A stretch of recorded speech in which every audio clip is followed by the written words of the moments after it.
So ఇప్పుడైతే train క్లీన్గా లేకపోతే ఏం చేయాలో చూద్దాం. సో మనమైతే అక్కడ స్టిక్కర్స్ అంటించి పెట్టారు ఆల్రెడీ. మనం వాళ్ళకి కాల్ చేసి మన సీట్ నెంబర్స్ చెప్తే ఒక 15-20 మినిట్స్లో వాళ్ళైతే వచ్చి ట్రైన్ అయితే క్లీన్ చేస్తారు. సో ఈ ఆప్షన్ అయితే యూటిలైజ్ చేసుకోండి కంపల్సరిగా. ఎందుకంటే మనం నైట్ అంతా ట్రావెల్ చేస్తాం కాబట్టి చిన్నపిల్లలు కూడా ఉంటారు. హైజీనిక్గా ఉంటేనే మంచిది. వాళ్ళు వచ్చి ఏం మనీ తీసుకోకుండా ట్రైన్ అయితే నీట్గా క్లీన్ చేసి వెళ్ళారు. సో వాళ్ళు ట్రైన్ క్లీన్ చేసిన తర్వాతనే మాకైతే చాలా కంఫర్టబుల్గా అనిపించింది. ఆ డస్ట్లో అంత బాగా అనిపించలేదు, ఎందుకంటే ఇది సోర్స్ స్టేషన్ కాదు కాబట్టి ఆబ్వియస్లీ అలాగే ఉంటుంది. సో ఈ ట్రైన్లో మాతో పాటు స్వాములు కూడా ట్రావెల్ చేశారు ఫ్రెండ్స్. సో ట్రైన్లో ఈవినింగ్ అరౌండ్ 8 o'clock వాళ్ళైతే పూజ చేసుకున్నారు.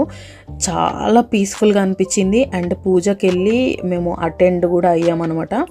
సో ఆ క్లిప్ యాడ్ చేస్తాను, చూడండి.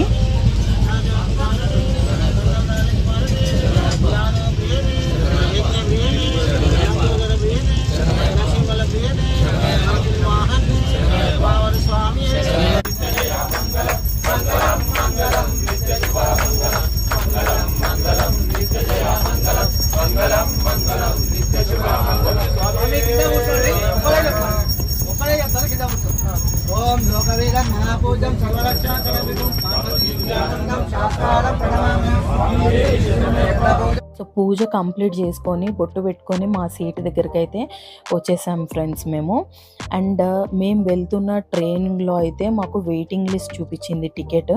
అప్పుడు మేము కన్ఫర్మ్ టికెట్ యాప్ అయితే యూజ్ చేసి మా టికెట్స్ అయితే కన్ఫర్మ్ చేసుకున్నాము. బట్ కొంచెం కాస్ట్ అయితే ఎక్కువ పడింది అనమాట. సో మా ట్రైన్ వచ్చేసి 11086 SMBB ఎక్స్ప్రెస్.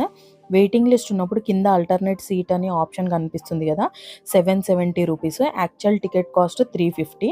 సో ఎక్కువైనా పర్లేదు అనుకొని మేము ఆల్టర్నేట్ ఆప్షన్ అయితే చూస్ చేసుకున్నాము. సోర్స్ స్టేషన్ నుంచి అయితే బుక్ చేస్తుంది అనమాట. సో మనం మధ్యలో బోర్డ్ అవ్వచ్చు, బట్ టికెట్ అయితే కన్ఫర్మ్ ఉంటుంది, కొంచెం ప్రైస్ ఎక్కువ పడుతుంది. సో డిన్నర్ చేసి పడుకోగానే ఇంకా మార్నింగ్ లేవగానే బెంగళూరు అయితే వచ్చేసింది. సో బెంగళూరులో స్టార్టింగే మాకు వందే భారత్ ట్రైన్ అయితే కనిపించింది. ఎందుకో తెలీదు, వందే భారత్ని చూసినాక కొంచెం హ్యాపీగా ఫీల్ అయినాము. ఇంత దగ్గర నుంచి చూడడం ఇదే ఫస్ట్ టైం అనమాట. సో బెంగళూరుకి అయితే ట్రైన్ ఆన్ టైంకి రీచ్ అయిపోయింది ఫ్రెండ్స్. అండ్ జర్నీ అయితే కొంచెం లాంగ్ కాబట్టి ఫ్యామిలీతో ట్రావెల్ చేసినప్పుడు కన్ఫర్మ్ టికెట్స్ అయితే తీసుకోండి.